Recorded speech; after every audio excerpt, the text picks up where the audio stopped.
How long do we have? I said. Maybe 30 more minutes, he replied. As your attorney, I advise you to drive at top speed.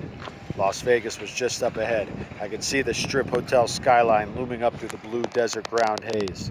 The Sahara, the landmark, the Americana, and the ominous Thunderbird. A cluster of gray rectangles in the distance, rising out of the cactus.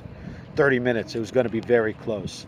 The objective was the big tower of the Min Hotel, downtown. And if we didn't get there before we lost all control, there was also the Nevada State Prison, upstate in Carson City. I'd been there once, but only for a talk with the prisoners, and I didn't want to go back for any reason at all.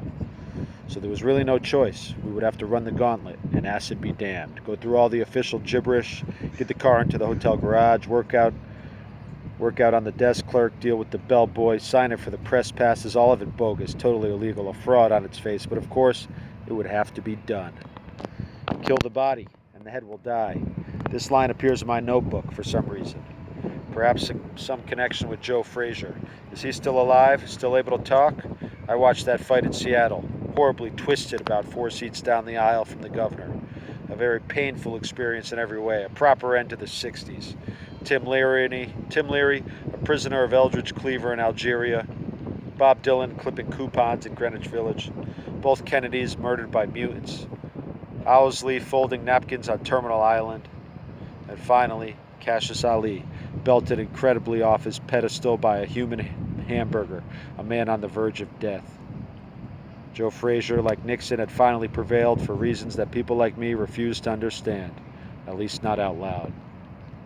But that was some other era, burned out and long ago, long gone from the brutish realities of this foul year of our Lord, 1971.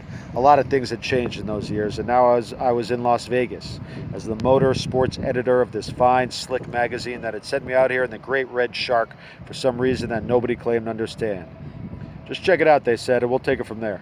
Indeed, check it out. But when we finally arrived at the Min Hotel, my attorney was unable to cope artfully with the registration procedure.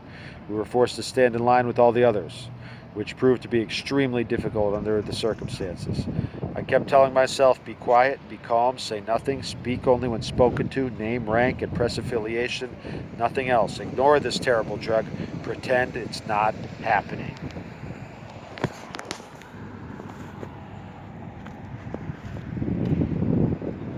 Indeed.